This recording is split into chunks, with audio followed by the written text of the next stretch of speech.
지금 트럼프 대통령이 때로는 약도 필요하다면서 이제 관세를 위해서라면 시장도 희생할 것처럼 굴더니 결국에는 지금 부드러운 좀 완화적인 기조로 좀 바뀌는 것 같습니다. 그런데 거기에 베센트가 막네요, 약간. 그러니까 베센트. 어제 같은 경우는 진짜 트럼프 대통령이 되게 이렇게 불을 막 지폈는데 네. 그랬는데 베센트가 갑자기 딱 나타나서 네네. 그 얘기가 아니었어 이렇게 얘기하니까 거의 3, 4%까지 상승했던 게 거의 1, 2%가 하락을 맞아요. 하면서 예. 상승폭을 완전히 줄여놓은 상태가 됐습니다. 네, 베센트 지금 일론 머스크하고도 욕설하고 난리 났잖아요. 그렇죠. 그게 제일 핫한 뉴스인 것 같더라고요. 그 F워드를 F로 하면서 시작하는, 예. F워드 하면서 레슬링 했다는 얘기도 있고 막. 예. 결국에는 이제 그 국세청장 직무대행 자리에 앉히는 그쵸. 건데 이게 일론 머스크 라인이냐 베센트 라인이냐인데 네. 트럼프가 베센트 쪽 손을 들어주긴 들어준 했어요. 거죠. 네, 예. 맞습니다. 특히 베센트 쪽을 들어준 게 시장에는 굉장히 더 긍정적으로 작용을 하고 있는 것 같습니다. 네, 중요한 거는 이제 트럼프 대통령이 관세 정책에 대해서 또 중국하고도 일단은 조금 더 완화적인 네. 그런 제스처를 취했기 때문에 이 부분이 시장이 좀 기대감으로 작용이 되는 것 같은데 관련해서 또 우리나라도 지금 당장 또 관세 협상 앞두고 있는 해야죠. 오늘 밤이잖아요. 네, 오늘 밤부터 하겠죠. 그렇기 때문에 여기서 또 관전 포인트라든지 또 시장의 여러 가지 이슈들 좀 점검해보는 시간 가져보도록 하겠습니다. 한국경제산업연구원 김광석 경제연구실장 자리했습니다. 어서 오세요. 네, 안녕하세요. 뉴욕 증시 네. 2거래일 연속 안도랠리를 이어갔는데 네. 어떻게 보셨나요? 네, 우리 앵커님 표정 속에 다 나오는 것 같습니다. 저요? 예, 안도랠리. 안도랠리? 네, 안도랠리가 나왔죠. 네네. 제가 지난주에도 나와서 그런 말씀을 드렸는데 온통 이 증시 혹은 자본시장의 모습은 지금의 미중무역 전쟁 하나, 두 번째 네. 관세 전쟁, 투트랙이죠. 두 가지 전쟁의 양상이 격화되는 흐름이냐, 완화되는 흐름이냐, 그 두 가지에 따라 달려 있다. 그러니까 어쨌든 최근 들어서 완화되는 흐름으로 나타나다 보니까 증시에서는 아무래도 공격적으로 투자할 때이구나, 이제 바닥을 찍었구나 하는 움직임이 증시를 통해서 나타나는 것이라고 해석하고 있습니다. 바닥을 찍은 건가요? 네, 현재로서는 현재로서는? 바닥을 찍은 것이라고 해석하는 움직임이 나타나고 있는 것이죠. 뭔가 그리고 시장이 올라가고 싶어하는 힘이 꽤 강한 것 같아요. 뉴욕 증시 보면은. 어느 결국은 정도. 지금 예. 앞에 말씀드렸던 것처럼 바닥을 찍은 건가요? 라는 네네. 그 질문은 다른 말로 관세 전쟁에 대한 공포감 혹은 미중 무역 전쟁에 대한 공포감이 정점을 찍고 완화되는 흐름인가요? 하는 질문하고 네네. 똑같습니다. 저의 의견은 지난주에도 그런 말씀드렸지만 그런 것이 이미 정점을 찍은 것이다라고 의견을 드렸었죠. 예, 그 의견하고 지금까지도 유사합니다. 그러니까 트럼프 입장에서는 가장 중요하게 관찰하고 있는 요소가 뭘까요? 가장 중요한 변수 하나 꼽으면. 트럼프 입장에서. 예, 트럼프는 직업 구분으로 뭡니까? 부동산 업자이기 때문에 금리가 제일 중요한 거 아닌가요? 트럼프는 부동산 업자입니까? 대통령이니까 정치인입니까? 트럼프는 지금 저는 지금은 정치인으로, 대통령이니까. 네. 저는 정치인으로 분류를 하고 싶고요. 정치인으로서는 어떤 변수가 가장 중요할까요? 지지율. 지지율입니다. 네. 근데 결국 관세 전쟁을 이렇게 웃어주실 줄 몰랐는데 되게 뿌듯해하세요. 지금 네, 맞죠? 맞춰서 예. 교수님이 질문하는데 답을 맞춰야죠. 제가 학교에서 수업할 때 이렇게 질문을 많이 저 하거든요. 교수님 질문하면 저런 질문 왜 하지? 이런 생각을 했는데. 근데 답변을 하면서 주고받으면서 더 많이 이해가 되고 생각을 많이 하게 되니까. 근데 제가 드렸던 말씀처럼 어떤 의견을 드리고 싶은 거냐면 일단 트럼프는 가장 중요하게 관찰해야 되는 것은 내년에 있을 중간선거 승리다. 그러니까 중간선거 승리를 위해서 무슨 일도 다 하겠다라는 입장인데 지금처럼 강력하게 관세전쟁 드라이브 걸고 또 중국에 대해서 강력하게 이렇게 드라이브를 걸면 3억 5천만 유권자들이 좋아할 것 같아. 그리고 소기에 내가 생각하고 있는 목표를 이룰 것 같아. 그래서 유권자들이 나를 찍어줄 것 같아. 공화당을 찍어줄 것 같아. 하는 그림으로 지금 드라이브를 걸었었던 것인데 생각했던 것보다 미국 경제에게도 부메랑이 오겠네? 미국이 으르렁대면 다른 나라들은 깨갱할 것 같았는데 다른 나라들 깨갱 안 하네? 같이 으르렁대네? 그러면 나름 미국 경제에도 충격이 올 수 있겠네? 하는 것들을 우려하는 범국민적 움직임들이 지지율로서 나타난 것이고 그래서 이제는 중간선거를 위해서라도 어쨌든 한 발 물러서야겠다. 꼬리를 좀 내려야겠다. 오히려 다급해진 입장이라고 저는 해석을 하고 있습니다. 저는 반대로 중간 선거나 이걸 보는 게 아니라 트럼프는 일단 대통령 두 번째잖아요. 네. 그리고 초기에 나타났을 때 노벨 평화상을 타겠다느니 네. 뭐 이런 얘기를 한 게 이제 나이도 있으시고 하니까 위인전에 남고 싶기 때문에 진짜 미국을 구하는 사람, 네. 국가를 구하는 사람 이렇게 정치 표를 위해서 일을 하다 보면 국가가 망가질 수 있잖아요, 솔직히. 그렇죠. 경제가 망가질 수 있고. 그래서 자기 나름대로는 내가 피해를 보면서 내가 욕을 먹으면서 미국을 장기적으로 살리는 나라를 만들고 싶어. 그리고 내가 나중에 위인전에 남는 사람이 되고 싶어. 이렇게 전략을 세웠으면 이제 바닥이 더 밑에일 것 같은 거죠, 이제 네. 대부분 봤을 때. 네. 지금 말씀하신 것처럼 표만 딱 봤을 때는 이제 여기서 반등을 하는 게 맞는 것 같은데 저분이 표가 아니라 위인이 되고 싶으시면은 이제 더 맞아봐라 이럴 것 같아서 굉장히 부담스러운, 사기가 부담스러운 느낌이 좀 있는데 교수님은 어떻게 생각하세요? 뭐 여러 가지 뭐 생각들을 해볼 수 있겠습니다만 네. 위인전에 남는 방법은 여러 가지죠. 뭐 중국을 정말 사라지게 만든다. 네. 그런 거죠. 대만을 내 것으로 만든다. 뭐 그래도 위인전, 미국 위인전에 남겠죠. 그쵸. 근데 세계 역사적인 위인전에 남겠다라는 욕심이면 뭐 그 아래 노벨 평화상이 있겠죠. 저도 그 부분도 그 시나리오도 배제할 수는 없다고 생각합니다. 그런데 트럼프 입장에서 만약에 중간 선거마저 지면 레임덕이 너무나 빨리 찾아옵니다. 그렇죠. 예. 너무나 빨리 찾아오기 때문에 남은 2년이 힘들어져요. 그리고 뭐 지금은 가능하다라는 설도 돌지만 어쨌든 중간 선거 승리하고 미국 경제를 위대하게 만들고 또 3억 5천만으로부터 인기를 좀 끌면 다음 그러면 번. 3번도 가능하지 않겠느냐라는 생각도 지금 하고 있는 겁니다. 맞아요. 예. 그러면 그런 경로하에 노벨상 수상자, 노벨 평화상 수상도 하고 싶은 의지가 있죠. 그런 관점에서 생각을 해본다면 저희는 오히려 미중 간에 격하게 싸우는 모습보다는 자 이쯤에서 우리 화해하자, 없었던 일로 하자 하는 대세적으로 네. 세계 전방에 걸친 평화를 만들어 놓는 것도 트럼프 입장에서 노리는 한 가지가 아닌가 생각할 수 있고 또 그런 것이 또 에이펙 정상회담을 앞두고 우리나라에서 개최되는 이 정상회담을 앞두고 트럼프가 모든 걸 화해시키고 그리고 정상회담에 참석해요. 러시아 푸틴 대통령도 공동 참석을 합니다. 시진핑은 당연히 다음 기수니까 참석합니다. 원래 다음 개최국의 정상은 참석하게 되어 있거든요.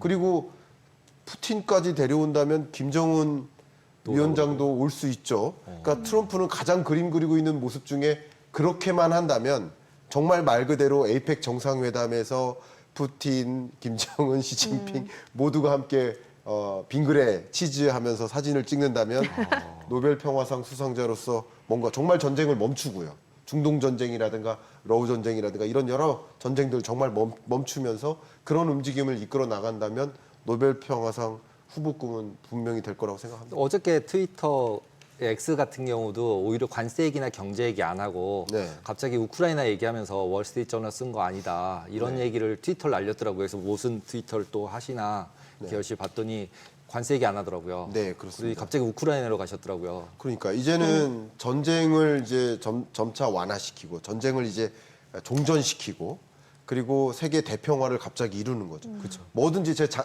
지난주에도 그런 말씀드렸는데 뭐든지 극에 달하다가 극적 화해로 가는 거거든요. 그러니까 지지부진하게 싸우다가는 화해할 일도 없는 거예요. 그냥 안 좋게 지내는 거예요. 근데 극단적으로 이렇게 싸우다가 급격히 또 화해하는 모드로 전환될 수 있지 않을까. 저는 그렇게 보고 있었는데 지금까지는 저는 그런 흐름이라고 생각하고 있습니다. 네.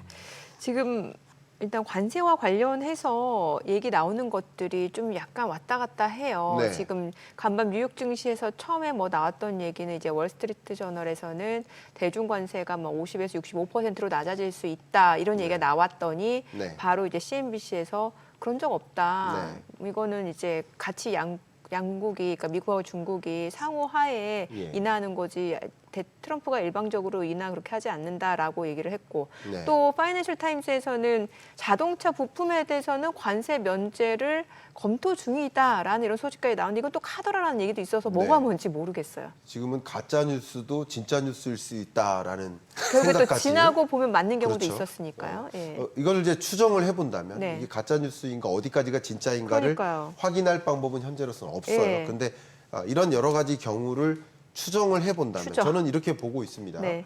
어쨌든 논의가 집중적으로 이루어지는 건 사실이다. 그러니까 이런 말들이 나오는 그렇죠. 거다. 예. 그러니까 이 여러 언론사들이 직접 그 전해 듣는 소식통이 다른 거죠. 맞아요. 뭐 백악관 관계자 그렇죠. 이런 식으로 나오는데 그게 다 다르다라는 그 거죠. 트럼프를 통한 이야기인지 예. 아니면 뭐 이 설계자인지 베센트인지 아니면 그밖에 백악관 여러 고위직 직원인지 네. 그거는 아직 알 수 없어요. 예. 근데 저마다 끈이 다른 겁니다. 예. 그렇기 때문에 논의된 결과물이 자기 측 입장을 조금 더 이렇게 논의되고 있어 라는 그런 표현을 조금 더 적극적으로 논의됐다는 식으로 기사화하는 경향이 있지 않을까 이런 생각이고, 그러니까 이런 것을 종합해보면 저는 어쨌든 관세 전쟁을 더 격화시키기보다는 완화하는 방향으로 가자라는 논의가 백악관 내에서 집중적으로 이루어지고 있다라고 해석을 하고 싶습니다. 확실히 분위기가 많이 부드러워지긴 했네요. 그렇습니다. 예. 맞는 것 같습니다. 근데 약간 이런 가짜 뉴스 뿌리는 거에 대해서는 네. 일부러 뿌린다는 생각은 안 드세요? 약간 간을 보는, 시장 간을 보는. 트럼프가 의도해서 트럼프가 의도라기보다는 베센트나 특히 베센트인 것 같아요. 측근들. 트럼프는 자기는 그냥 X에다 자기가 날리시니까 가짜건 진짜건 네. 직접 날리시니까 상관이 없고 네. 베센트나 아니면 그 관계자들이 원래 이제 페드도 원래 이제 뭐 월스트리트저널의 기자 통해서 입으로 이제 살짝 흘리잖아요. 네. 그것처럼 흘려보고 시장에서 어떻게 반응한다 좀 보고 의사결정을 자꾸 하잖아요. 특히 그런 느낌이 요즘은 되게 많이 드는데 교수님 그런 느낌 안 드시나요? 뭐 그런 느낌이라든가 뭐 음모론적으로 생각은 하실 수 있을 거라고 생각해요. 뭐 다만 저도 지금 SBS 비지라는 언론사에 와 있는데 네. 언론사 입장에서 생각을 해보면 그냥 의도적으로 가짜 뉴스를 전달하려 할까? 저는 의도적으로는 아닌데 그렇죠. 듣고 하는 건데 그렇죠. 이제 주는 사람이 예. 의도적으로 줘보는 거죠. 그것은 뭐 세계 모두가 그렇지 않나요? 우리나라 정부도 마찬가지. 맞아요. 간을 보나요? 미리? 아니, 검찰 조직도 마찬가지, 혹은 뭐 대통령실도 마찬가지, 각 정부 부처에 있는 고위직 관료들도 마찬가지. 예. 뭐 가끔은 뭐 저도 일정 부분 아는 수준에서는 마찬가지. 그렇죠. 제 의견을 네. 드리는 거죠. 지금까지 제가 뭐 자문위에 위원회 회의를 참석했는데 논의된 것들이 이런 것들이 있다. 그러면 제가 좀 더 인식한 것들을 뭐 기자분들이 질문을 했을 경우 나는 이런 논의가 있었습니다라고 얘기할 수는 있겠죠. 그러니까 그런 식으로 의도인지는 저도 뭐 그거는 뭐 사람마다 차이가 있겠지만 언론사 입장에서는 어떤 논의가 되고 있는지가 초미의 관심이니까 어쨌든 네. 언론사의 요구 혹은 언론사의 질문에 대해서 아는 수준 범위 내에서 답변을 하는 과정에서 그런 과정에서 이런 가짜 뉴스로 분류될 만한 일들도 나타나지 않을까 이런 생각을 해봅니다. 가짜라기보다는 해석이 좀 다르다. 이렇게 해석을 하는 게 더 깔끔하겠네요. 예, 그렇습니다. 예. 네. 그 지금 또 하나 활약을 벌이고 있는 인물이 스캇 베센트. 네. 뭐 앞서서 이제 일론 머스크하고 욕설이 난무한 것도 있고 네. 또 지금 간밤에 나온 거는 앞서 그 강 대표님이 말씀 주신 대로 뭔가 네. 이제 트럼프 말고 이제 베센트가 뭔가 약간의 찬물을 끼얹는 듯한 느낌도 있었다는 얘기가 네. 이게 중국과의 협상에 대해서 오히려 이제 스캇 베센트가 일방적으로 이제 관세를 철회하지는 않을 거다 이런 얘기를 했고 지금 화면에도 나오고 있는데 네. 일단 뭐 중국과 계속해서 이제 중국 쪽에서 먼저 원한다고 하면은 빅딜 재균형을 원한다면 그렇게 하겠다 이렇게 얘기를 했는데 네. 어떨까요? 지금 뭐 시장에서 50%까지도 중국 대중 관세율이 낮아질 수도 있다 이런 얘기도 나오고 있는 것 같고 네. 그러면서도 한편으로는 중국과의 무역 불균형은 해소되려면 2, 3년이 걸릴 수도 있다 이런 얘기까지 했어요. 네. 뭐 기본적으로 저의 의견을 좀 해석한 네. 의견을 좀 여러분께 전해드리면, 그러니까 베센트라는 인물은 뭐 재무부 수장답습니다. 그러니까 트럼프라는 인물은 또 역시 미국 정부의 수장답습니다. 그러니까 마치 기업으로 놓고 본다면 마케팅 팀이라든가 기획팀은 계속 벌리는 겁니다. 네. 근데 재무팀, 회계팀은 그 예산 때문에 안 됩니다. 그 비용 엄청 생각하세요. 보수적으로 예, 맞아요. 그러니까 그게 제가 보기에는 미국 정부 구성상 적절하다라고 생각하고 트럼프식으로 그렇게 벌리면 오히려 지지율 떨어집니다. 중간선거 안 됩니다. 미국 경제에 더 안 좋습니다. 우리 재정 적자 문제 어떻게 할 겁니까? 부채 문제 어떻게 할 겁니까? 국채금리 어떻게 할 겁니까? 라는 재무부 수장다운 의사결정을 하고 있다. 근데 이 관세 전쟁의 키가 재무부 장관 쪽으로, 베센트 쪽으로 넘어갔다라는 사실. 네. 넘어갔잖아요. 넘어갔다는 사실이 굉장히 중요한 거죠. 호재인 거죠. 그렇죠. 그게 관세 전쟁이 완화되는 흐름이다라고 볼 수 있습니다. 그러니까 트럼프한테만 맡기면 미중 간의 협의 이루어지기가 어렵죠. 근데 베센트라는 인물답게 이 협의를 이끌어낼 수 있겠다. 근데 중국 입장에서 잠깐 한번 생각해 볼게요. 네네. 지금은 마치 이런 거죠. 제가 지난주에도 그런 말씀드렸습니다만 트럼프 대통령이 야 우리 헤어져 이렇게 한 거예요. 여자친구한테 헤어져. 근데 그 여자친구가 시진핑 여자친구. 예, 네. 시진핑이라는 입장 바꿔도 됩니다. 네네. 트럼프라는 여자가 남자친구한테 우리 헤어져라고 한 거예요. 근데 그 상대방이 그래 헤어져 이런 거예요. 그러니까 약간 뜨끔 이런 반응일 줄 몰랐는데. 그렇죠. 사실은 헤어지자고 말할 때 붙잡을 나를 줄 붙잡아 알았는데. 주길 원했는데 안 붙잡아주는 안 거예요. 그냥 그래 우리 헤어져 이렇게 한 거예요. 그랬더니 진짜 헤어지네 하고서 트럼프 입장이 어떤 겁니까? 우리 왜 그동안 일주일 동안 연락 안 했어? 내가 헤어지자고 했다고 진짜 헤어지는 거야? 지금 이러고 있는 거예요. 이게 바로 기세가 꺾인 겁니다. 그러니까 트럼프 입장에서는 제발 좀 나에게 연락 좀 해달라는 입장인 거예요. 헤어지자고 얘기한 건 아닌데. 그죠? 본인이 얘기해놓고서 그냥 던져본 그걸 건데. 받아들인 것뿐인데. 근데 중국 입장에선 지금 이런 기세 싸움에서 지금 미국이 한풀 꺾이구나. 으르렁대 놓고서 깨갱할 줄 알았는데 깨갱 안 되고 같이 으르렁 대니까 미국 입장에서 이거 안 되겠네. 우리가 기가 좀 꺾이는 거야. 그럼 시진핑은 이걸 알까 모를까요?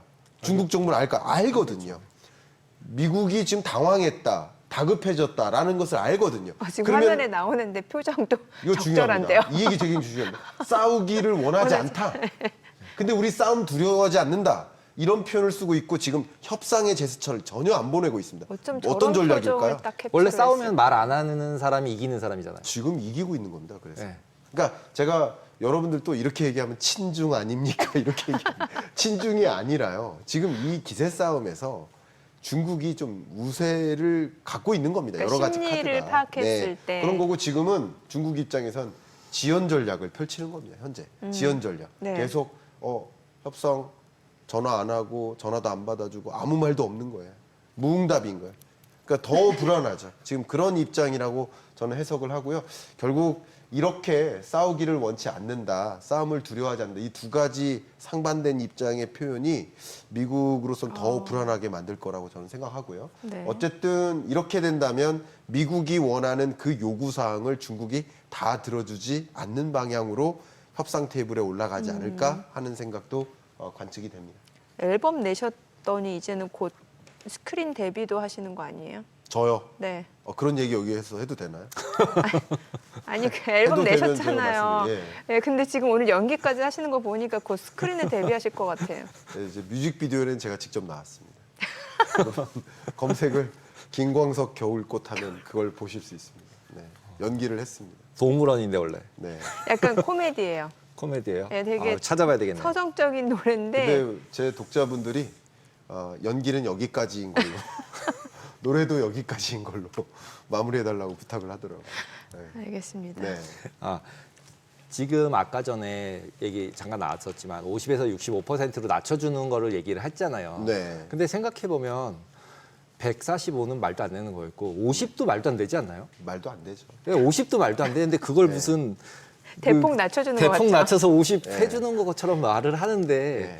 이렇게 돼도 인플레이션도 계속 있을 것 같고 50으로 뭐 상호 합의를 했다고 쳐도 미국은 인플레이션으로 힘들고 그다음에 일반 서민들은 월마트에서 물건값 올라갔으니까 살기가 힘들어지고 그러면 당연히 더 나빠질 것 같은데 이거를 이런 10%도 좀 물음표였는데 이거를 50인데 뭐 이 정도면 괜찮지 않냐 이렇게 던지는데 이걸 어떻게 해석을 해야 될지 진짜 난해한 것 같아요. 이러면 진짜 스태그플레이션 나오는 거 아니냐라는 얘기를 할 수밖에 없거든요. 네, 의견을 좀 드려보겠습니다.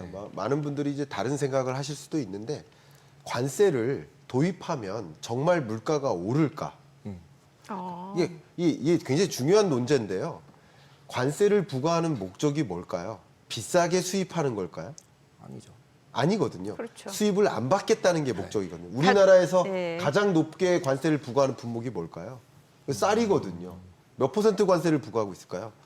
513%를 부과하고 있습니다. 513. 513%입니다. 몇백 프로라고 들었던 것 그러면 같아요. 이 쌀에 대해서 관세를 513% 부과하는 목적이 우리나라 농민 남의 나라 쌀을 비싸게 수입하기 위한 목적인가요? 남의 나라 쌀을 수입하지 않기 위한 않겠다는 목적. 거죠. 예. 않는 목적이에요. 장벽입니다. 그 무역 장벽. 예. 그래서 이게 정말 물가를 끌어올리는 역할을 할까?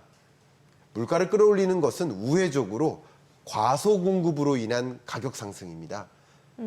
비싸게 수입되어서 그게 판매된다. 그렇게 100% 500% 부과된 쌀을 어떻게 돈 주고 사 먹습니까? 못 사 먹거든요. 그러니까 수입을 차단하는 전략이고 과소 공급으로 해서 물가를 자극하는 요인이 됩니다. 그래서 이번에 어제 IMF의 경제 전망 보고서에 따르면 미국 물가 상승률을 3%로 전망했어요. 네. 그러니까 미국 물가를 기존의 약 2% 수준에서 3% 정도로 자극할 수는 있다. 근데 더 중요한 거, 제가 중요한 말씀 드릴게요. 미국을 제외한 나머지 나라에는 어떤 일이 벌어질까요? 오히려 날아가는 거죠. 과잉 공급이 일어납니다. 가장 대표적인 사례를 들면 멕시코와 캐나다산 철강 수입을 막았어요. 네. 그러니까 미국으로 수출이 안 되는 거예요. 다른 비싸게 나라로. 수출되는 게 아니라 예. 수입이 안 되는 겁니다. 네. 그러면 미국에서 수입을 안 받으니 이 철강을 어떻게 할까요? 유럽에 값싸게 판매합니다. 덤핑으로. 예, 덤핑으로 판매합니다. 그러면 다른 나라에는 과잉 공급 우려가 되고 네. 과잉 공급 상황이 덤핑 가격으로 판매를 해야만 하는 상황이 되니 당연히 글로벌 인플레이션율은 어떻게 됩니까? 낮아집니다. 자, 그러면 미국만 인플레이션을 자극하고 나머지 약 74%에 달하는 GDP, 세계 GDP에서 미국이 26%예요. 74%가 나머지 세계 국가입니다. 나머지 세계 국가에는 인플레이션을 오히려 둔화시키는 압력으로 작용한다라는 게 저는 이번 IMF 경제전망 보고서 가장 인상적인 분석이었습니다. 제가 그동안 생각했던 거랑 너무 똑같아가지고 너무 감동받았었거든요. 네. 제가 그 그래프를 다음 주에는 한번 보여드리고 싶은데 오늘 좀 갖고 오실. 네. 지금 요거 조금 다른 성장률. 겁니다. 이건 아닌데. 성장이 근데 저는 인플레이션. 성장률 나오는데 지금 말씀하신 것처럼 인플레는 됐고 성장률은 망쳤잖아요. 네. 저거 스태그플레이션이잖아요. 그러니까 그 부분 말씀드리면 인플레이션을 먼저 진단해야 될 텐데 네. 미국의 경우에는 인플레이션을 일시적으로 자극할 수 있지만 네. 글로벌리는 오히려 디플레이션을 가져오는 요소예요. 그래서 유럽은 금리를 낮추잖아요. 그렇죠. 인플레이션도 오히려 없다고 그렇죠. 얘기하고. 네. 그러니까 결국은 이제 균형점을 어디를 찾아가잖아요. 어저께 이제 베센트도 결국 얘기하는 게 균형 회복이 필요하다. 지금은 불균형하다는 거잖아요. 네. 그러면은 결국은 미국이랑 중국이랑 이제 물건 교육하고 유럽도 있었는데 갑자기 이쪽에 벽을 이렇게 치면 균형점이 일로 넘어가는 거잖아요. 그러니까 자꾸 이제 사람들이 자꾸 미국 패권이 무너지는 거 아니냐라는 물음표를 자꾸 던지니까 네. 이제 뭐 미국 셀아메리카라는 말을 자꾸 하고 이런 상황이 되는 거고 그렇다고 셀아메리카 하고 나서 대안은 없으니까 셀아메리카 될 것 같지 않고 그러니까 되게 이제 어려운 거죠. 의사결정하기가. 그 부분 말씀드리면 이제 네. 많은 분들이 이제 IMF 경제 전망 보고서가 나오면 경제 성장률 전망치에만 좀 집중을 많이 하셔서 나머지 내용들을 이제 덜 체화시키는 경향이 좀 있습니다. 그 부분 저는 개인적으로 안타깝게 생각을 하고 있는데 저는 가장 주목할 것이 그러면 미국 물가는 자극되고 플러스 자극을 하고 나머지 74%에 달하는 세계 국가의 물가 상승률은 마이너스 자극을 하면 결국 균형점은 어디를 찾아갈까요? 가중치가 대세계가 더 크거든요. 그러니까 결과적으로는 일시적인 인플레 자극은 있지만 그렇지만 중기 장기적으로 봤을 때는 다시 인플레를 둔화시키는 요인으로 작용할 것이다라고 보는 게 저의 입장입니다. 네. 그리고 앵커님께서 주셨던 그 굉장히 중요한 질문이신데요. 그 질문에 대해서 답변을 드리면 미국과 균형점을 찾아가자라는 것은 이 물가라는 측면이라기보다는 저는 이제 글로벌 공급망에 있어서 왜 미국은 만성 소비국이고 무역 적자국이냐? 그리고 왜 중국은 만성 공급 국가고 왜 만성 흑자국이냐? 너네도 소비해라. 바로 그겁니다. 근데 미국 인구 3억 5천만이잖아요. 중국 인구 14억이지 않습니까? 근데 90만 원 뭐 평균 월급 가지고 무슨 소비를 하느냐 이런 질문을 하시는 분들도 계시지만 중국 14억 인구 중에 상위 30% 고소득층만 나열해도 미국 인구를 넘어서요. 맞아요. 소비할 여력이 있습니다. 네. 그러니까 지금 베센트 입장이 뭐예요? 우리도 생산에 참여할게. 너네도 소비에 참여해라. 너네도 소비국이 되어라. 우리도 생산 많이 하고 공급 많이 할게. 이게 균형점이라고 생각하는 거예요. 예, 그래서 이런 균형점을 이뤄나가기 위한 우리 협상을 이뤄가자라는 요구라고 볼 수 있겠습니다. 네. 자, 오늘 보니까 이제 하는 1분기 경제 성적표를 내놨는데 지금 3분기 만에 역성장 쇼크. 이거 사실 아직 관세 영향이 반영된 것도 아니잖아요. 네. 예, 그럼 이거는 어떤 해석이 가능한 거예요? 일단 채 반영되기도 예, 전이죠. 예. 이제 관세 전쟁이 3월의 경우에는 일부 시작된 것도 있습니다. 그래서 네. 그것들이 일부 나타난 것이고 또 관세 전쟁이 시작될 거야라는 관측이 집중되면서 많은 기업들이 신규 투자를 위축시켰죠. 네. 이렇게 불확실성이 높아지는 가운데 신규 투자를 어떤 장단에 맞춰서 합니까? 그렇기 때문에 신규 투자도 위축시켰다라고 볼 수 있겠습니다. 그러니까 이런 과정에서 지금 마이너스 0.2%라는 전기 대비 성장률, 역성장을 기록했는데요. 역성장을 2분기 연속하면 경제학적 정의상 네. 경기 침체에 분류됩니다. 네. 그러니까 지금은 25년 1분기가 역성장을 한 거고 여러 가지 면에서 2분기도 역성장을 지속할 수도 있습니다. 왜냐하면 크게는 여러분 쉽게 말씀드리면 두 개거든요. 두 개의 기여도. 하나가 내수, 하나가 외수인데 내수는 뭐 제가 긍정적으로 보진 않지만 1분기보다는 나빠지기 어렵다고 생각합니다. 1분기는 정치적 리스크가 고조되면서 여러 가지 것들이 다 정부 지출, 민간 소비, 신규 투자 다 위축됐었거든요. 근데 그거보다는 나아요. 그렇다고 2분기가 좋을 거라고 생각하는 건 아닙니다. 근데 내수 기여도는 그렇다 치고 위에 있는 외수, 수출 같은 경우는 이제 본격적으로 악화될 여지가 있거든요. 물론 오늘 밤 있을 협의가 어떻게 전개되느냐에 따라서 다른 여건이 있을 수도 있지만 현재로서는 아무 협의가 이루어지지 않은 상태에서는 기존의 이벤트를 전제로 까는 게 맞거든요. 그렇기 때문에 외수라는 것이 뭐 3월보다 더 무너지고 또 4월, 5월, 6월 계속 무너지는 국면이라 한다면 마이너스 행보를 계속 유지할 수 있겠죠. 그렇다면 제발 이런 식으로 가지 않도록 뭔가 적극적인 협상과 이 관세 전쟁의 완화와 이런 것들이 야기되길 좀 바라는 마음인데 현재로서는 경기 침체의 우려감이 고조되고 있는 시그널이 나타났다. 이렇게 해석하는 것이 적절하지 않을까 생각합니다. 미국에서 어제 발표된 베이지북 같은 걸 보면은 미국도 경기가 약간 나쁜 쪽으로 해석할 수밖에 없게 나왔잖아요. 네. 그러면 실제로 미국도 나빠지고 우리나라도 나빠지고 이러면 전반적으로 더 글로벌 전체도 나빠지는 걸로 그럼 봐야 되는 상황 아닌가요? 네. 기본적으로 세계 경제의 그림을 그리실 때 세계 GDP가 있고 네. 세계 교역량이 있어요. 근데 GDP 대비 교역량이 차지하는 비중, 그 비중이 계속 줄어드는 모습이라고 볼 수 있겠습니다. 그래서 상대적으로 내수, 소비 기반이 뒷받침되는 나라들은 충격이 덜하고 수출, 외수의 의존도가 높은 나라들은 그 충격이 좀 더 강한 거라고 볼 수 있겠습니다. 기본적으로 세계 경제는 이렇게 보호무역주의가 팽배화될 때 더 저성장 고착화되는 흐름이라고 볼 수 있고 미국 경제 성장률도 하향 조정했지만 한국 경제 성장률도 조정하고 그러니까 모든 국가를 다 조정한 겁니다. 그러니까 수출 둔화, 교육 환경의 갈등이 뭐 고조되는 이런 국면에서 어떤 나라도 예외가 될 수는 없다라고 보고 있고 그게 세계 경제를 더 저성장 고착화하는 국면으로 생각해 볼 수 있겠습니다. 그럼 주식 못 사잖아요. 네. 주식은 의견을 좀 드려보면 여러분 다 주식 투자하시는 분이라고 가정했을 때 주식은 경기에 민감한 겁니까? 경기 침체 공포감에 민감한 겁니까? 공포감. 공포감이에요. 네. 그러니까 베이지북 말씀하셨습니다만 거기서 나오는 실물 경제 지표가 나빠진 건 없습니다. 지금 4월이잖아요. 심리. 3월 베이지북이잖아요. 그러면 3월 지표상에 실물 경제적으로 고용 지표 나빠진 게 있나요? 소매 판매액이 둔화된 게 있나요?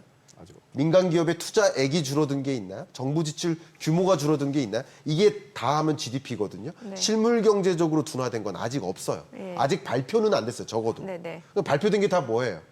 지금 트럼프 파월식 표현으로 본다면 다 서베이 데이터입니다. 서베이 데이터는 뭐죠? 데이터라고 얘기해요. 심리 데이터, 심리 데이터. 심리적으로 지금 무너진 겁니다. 그러니까 심리적으로 무너질 때 주가가 무너진 거예요.